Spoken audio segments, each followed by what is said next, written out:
నిజామాబాద్ బోధన్లోని జిల్లా ఆసుపత్రిని ఎమ్మెల్యే సుదర్శన్ రెడ్డి ఆకస్మికంగా తనిఖీ చేశారు.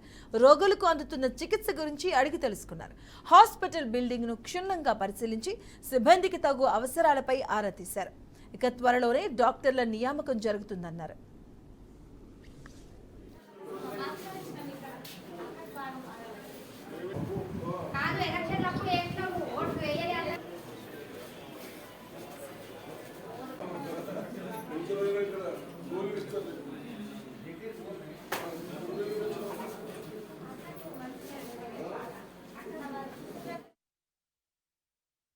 ఎయిట్ టు 10 డాక్టర్స్ ఉన్నారు. ఇప్పుడు 7:30కి కొత్తగా 2 వస్తూ ఉన్నారు.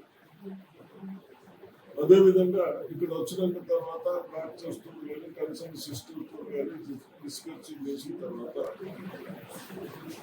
మెడిసిన్స్ కానీ ఎక్విప్మెంట్స్ కానీ ఏం ప్రాబ్లమ్స్ లేవు. ఒకటేమో ఈ గైనకాలజీ డాక్టర్స్ పోయారు. గతంలో 300 కేసులు ఇస్తున్నారు.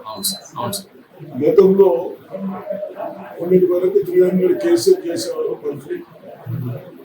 ఇప్పుడు ఒక డాక్టర్ వచ్చారు, ఇంకో డాక్టర్ని కూడా కలెక్టర్ మాట్లాడి దాన్ని కూడా పంపిస్తా ఉన్నారు. అదనంగా కూడా ఒక డాక్టర్ ఎక్స్ట్రా పెట్టుకునే ఇబ్బంది తప్పనిసరిగా పెట్టుకుంటాం. ఇక్కడ కొద్దిగా ఎక్కడైతే డెలివరీ చేస్తామో అక్కడ ఏసీలు లేవు, అన్ని రిపేర్ చేశారు. కానీ ఏసీలు వరకు ఏసీలు కూడా కొద్దిగా 3-4 days లో ఏసీలు చేపిద్దాం. రోడ్డు బిల్డింగ్ అయ్యేపటికే ఇంటీరియర్స్ వస్తూ ఉన్నాయి. స్లాబ్ అక్కడక్కడ పడే ప్రమాదం ఉందంటే నేను చూసి కన్సల్ట్ అధికారులకు చెప్పి ఎంత తొందర అవుతుందో అంత తొందరగా చేయమని చెప్పడం జరుగుతా